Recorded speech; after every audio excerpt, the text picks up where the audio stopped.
si on va jusqu'aux petits-enfants. Donc notre histoire, elle est profondément liée. Nos intérêts historiques, nos intérêts économiques, nos intérêts, j'allais dire presque en tant que nation, c'est d'avoir des bonnes relations avec l'Algérie. Et non pas de... Et bien sûr, mais la faute de qui? Qui est en train... Exactement. Là, il l'a dit, hein. Excusez-moi, moi je voulais parler longuement, mais il le dit. Notre intérêt, c'est d'avoir des bonnes relations avec l'Algérie, de faire du business avec l'Algérie, et ainsi de suite, tu vois. Donc c'est ça notre intérêt. Et la journaliste tout de suite, non, il y a pas de bonnes relations. Ouais, mais bon, si t'es contente de ça? Une méthode douce a été testée pour faire en sorte que ces pays délivrent un certain nombre de laissez-passer consulaires, que l'Algérie, en l'espèce, délivre un certain nombre de laissez-passer consulaires.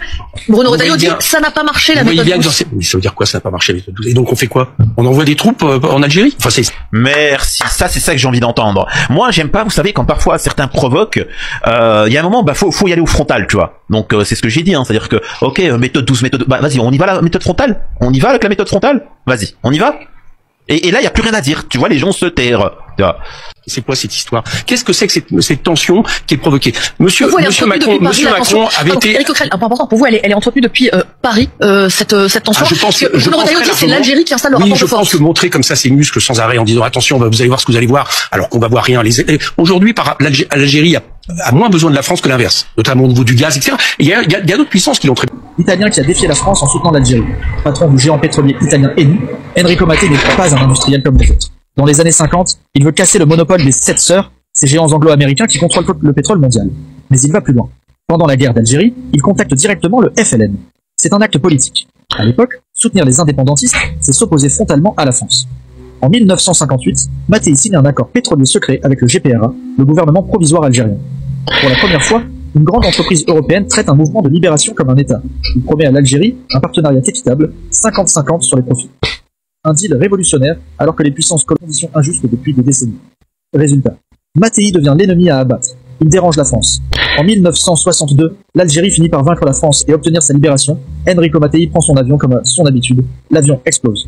Beaucoup parlent d'un sabotage français pour... Donc, il faut bien que vous compreniez que les Italiens, ça, ils l'ont à travers de la gorge. Est-ce qu'il a été éliminé par les forces françaises? Ça, c'est encore autre chose. Les Italiens, ça, ils l'ont pas oublié. Hein. Faut bien que vous compreniez ce qu'il en est derrière tout ça. Algérie-France, bon, rien que ces deux mots, ça évoque tout de suite des décennies de passion, de crise, de réconciliation, aussitôt avortée, on dirait. Une relation vraiment à part. Oui, hantée par le passé colonial, c'est sûr, mais qui se rejoue constamment aujourd'hui sur des terrains très actuels, très brûlants même. Le gaz, le Sahel, les équilibres en Méditerranée. Exactement. On entend souvent parler d'une relation passionnelle. C'est un peu facile, non? Peut-être une façon un peu romantique de masquer des rapports de force bien réels, eux, et qui bougent beaucoup en ce moment. C'est précisément ça, le cœur de l'analyse en fait. Il faut aller au-delà des discours un peu convenus, des commémorations. La vraie question, celle qui guide les stratégies à Paris comme à Alger, c'est l'interdépendance. Qui a le plus besoin de l'autre, concrètement? Aujourd'hui. Voilà, est-ce que c'est toujours la même relation asymétrique héritée de l'histoire, ou est-ce qu'on assiste à un basculement, un rééquilibrage peut-être? Ou alors, c'est moins une question de besoin que de pouvoir, de reconnaissance mutuelle ou de son absence. C'est ça le jeu complexe qu'on va essayer de décrypter un peu. Exactement, ce jeu de dépendance croisée et changeante. Bon, commençons par le discours dominant côté français, la doxa habituelle si on veut.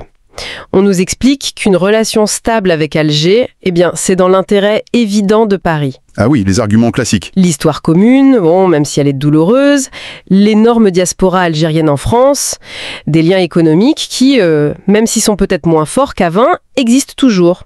Logiquement, tout ça devrait pousser à une coopération pragmatique, apaisée, non? Logique, oui, sur le papier, peut-être. Mais la réalité qu'on observe depuis des années, des décennies même, c'est une instabilité quasi chronique. C'est le moins qu'on puisse dire. Les crises diplomatiques s'enchaînent, parfois pour des raisons qui semblent presque mineures de loin, mais qui touchent visiblement des points très sensibles. Alors, ce discours sur l'intérêt commun, sur l'amitié nécessaire, est-ce que ça ne cache pas, souvent, une difficulté française à sortir d'une posture qui est perçue à Alger comme, paternaliste? Voire teintée d'une forme d'hégémonie, ce désir de garder une influence spéciale. Oui, qui rappelle un peu trop l'époque coloniale, forcément. C'est une perception très forte à Alger, effectivement, et difficile de nier que les malentendus, pour utiliser l'euphémisme consacré, sont nombreux. Et quand on regarde de plus près, on voit bien que ce ne sont pas que des tensions de surface. En France même, on entend des voix, y compris politiques ou médiatiques, qui réclament une approche plus dure. Oui, on a même entendu parler de la méthode 12, cette idée un peu floue qu'il faudrait peut-être taper du poing sur la table. Imposer un rapport de force plus brutal. Qu'est-ce que ça dit, ça? Une sorte de panique?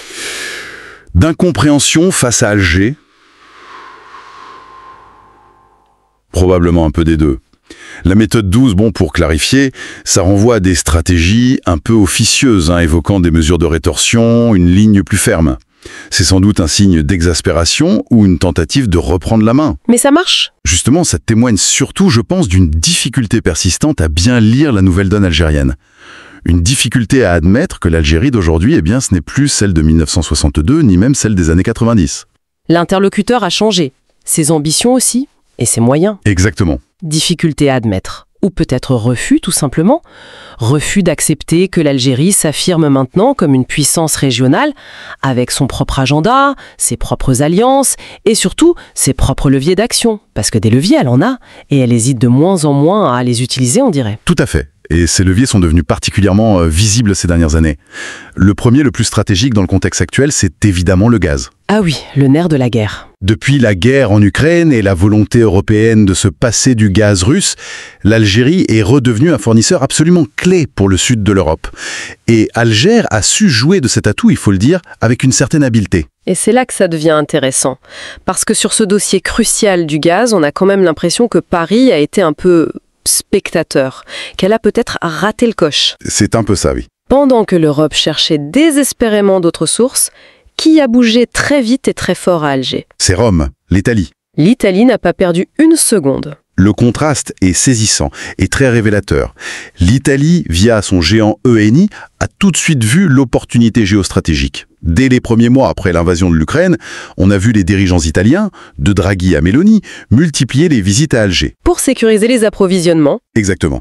Sécuriser des volumes supplémentaires via le gazoduc Transmed.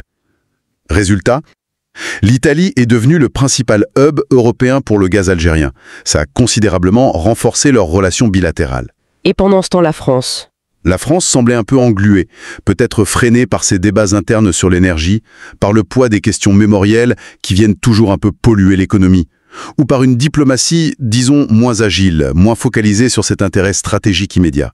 Le résultat est là, en tout cas. Oui, le résultat est sans appel. Sur l'énergie, la France n'est plus le partenaire européen incontournable pour Alger. Rome a pris cette place. Et cette proximité Rome-Alger, ce pragmatisme italien dont on parle, ça ne date pas d'hier en fait. Il y a comme un écho historique assez fort, non? Tout à fait. Et c'est un retour en arrière qui éclaire beaucoup le présent. Il faut remonter à 1958. En pleine guerre d'Algérie? Exactement. La France est en plein conflit colonial, et là, coup de tonnerre. Enrico Mattei, le patron très politique d'ailleurs de la compagnie pétrolière publique italienne, Eni. Personnage fascinant, Mattei. Ah oui, il signe un accord pétrolier secret.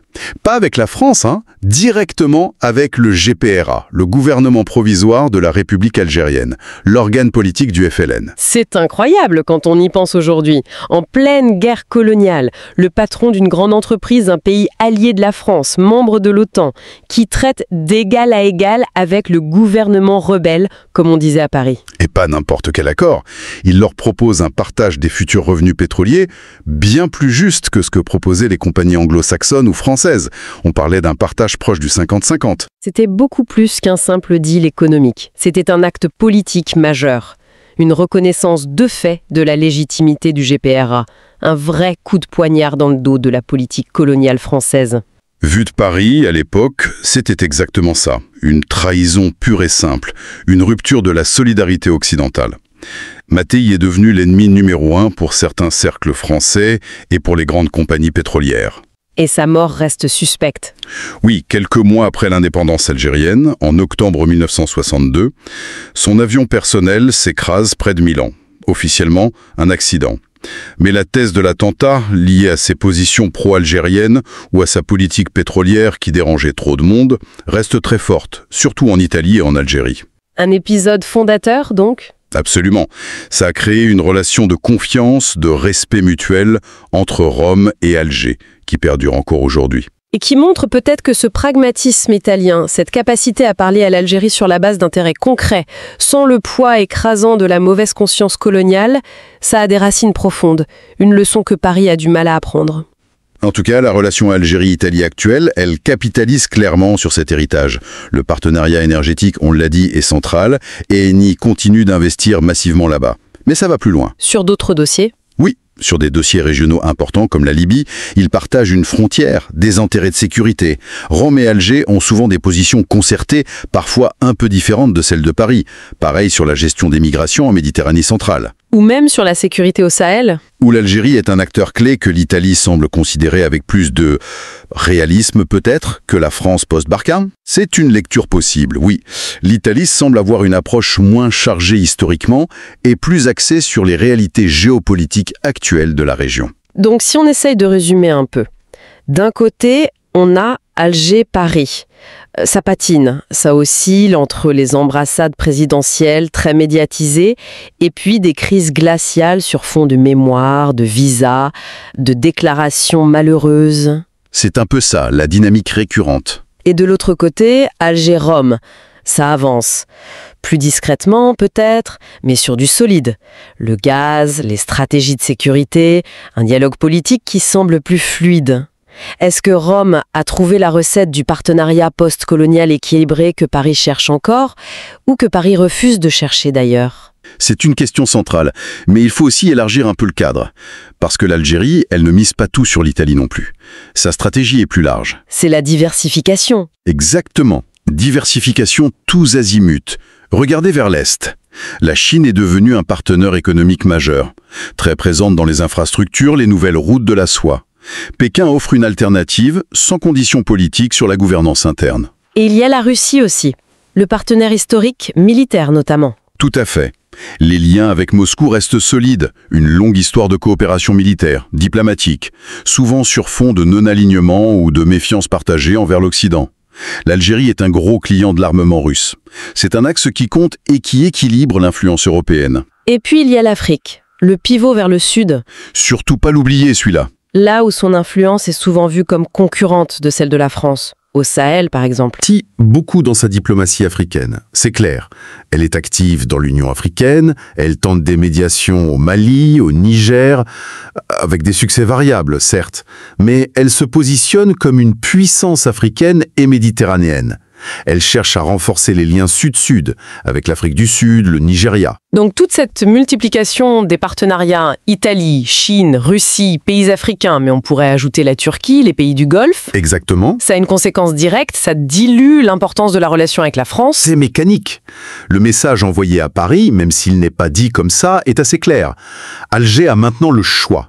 L'époque de la relation exclusive ou quasi-exclusive avec l'ancienne puissance coloniale, eh bien, elle est terminée. Ce qui nous ramène à notre question du début, mais avec un éclairage un peu différent. Si l'Algérie diversifie autant, si elle a cet accès au marché européen via l'Italie pour son gaz, si elle renforce ses liens Est et Sud, est-ce qu'elle a encore vraiment besoin de la France, au sens fort du terme ? C'est la question clé. Ou est-ce que la dépendance ne serait pas en train de s'inverser avec les besoins européens en gaz, la nécessité de coopérer sur les migrations, sur la sécurité au Sahel où la France semble avoir perdu la main? Est-ce que, finalement, ce n'est pas Paris qui aurait plus besoin d'Alger aujourd'hui que l'inverse? C'est sans doute la tendance de fond, oui. L'interdépendance reste, bien sûr. La France est toujours une destination majeure pour la diaspora, un partenaire économique, un voisin. Mais l'équilibre des forces, lui, a clairement changé. L'Algérie a gagné en autonomie. En autonomie stratégique, oui, elle a montré qu'elle pouvait utiliser ses ressources énergétiques comme levier, construire d'autres alliances, défendre ses intérêts sans forcément chercher le feu vert de Paris. Et la dépendance française ? Elle semble plus structurelle sur certains dossiers. L'énergie, on l'a dit, mais aussi la stabilité régionale au Maghreb et au Sahel, qui impacte directement l'Europe. La coopération sécuritaire, migratoire. Donc oui, l'idée que Paris ait aujourd'hui, objectivement, plus besoin d'une relation qui fonctionne avec Alger que l'inverse, eh ben, elle gagne en crédibilité. Alors, si on tire le fil, le vrai défi pour la diplomatie française, ce n'est peut-être plus de se demander comment gérer l'Algérie ou comment la convaincre de coopérer. C'est peut-être de savoir si la France est capable, elle, enfin, de faire sa propre révolution mentale. C'est-à-dire ? Accepter l'Algérie non plus comme un ancien territoire ou un partenaire junior à qui on donne des leçons, mais comme une puissance régionale. Souveraine. Avec ses propres intérêts, ses sensibilités, ses alliances choisies, même si ça te déplaît à Paris. Sans cette reconnaissance pleine et entière, sans ce changement de regard radical, est-ce qu'on n'est pas condamné à cet éternel recommencement ? À cette valse épuisante de crise et de réconciliation de façade, avec le risque, pour la France, de se retrouver petit à petit contournée, marginalisée dans cette Méditerranée qu'elle considérait comme son précaré. C'est une lecture exigeante, c'est vrai, mais qui touche au cœur du problème structurel. Et ça ouvre une dernière question, encore plus large, au-delà de ce face-à-face franco-algérien. Qu'est-ce qui se dessine vraiment en Méditerranée occidentale ? Quelle nouvelle ligne de force ? Oui, l'axe Rome-Alger, s'il se renforce, est-ce qu'il peut redéfinir les équilibres énergétiques, politiques ? Comment l'influence grandissante d'autres acteurs, comme la Chine ou la Turquie, interagit avec tout ça ? On assiste peut-être moins à une simple crise bilatérale qu'à l'émergence lente et complexe d'un nouvel ordre géopolitique régional. Dont les contours sont encore flous. Et dont les conséquences restent largement à définir. L'histoire, décidément, n'est jamais finie.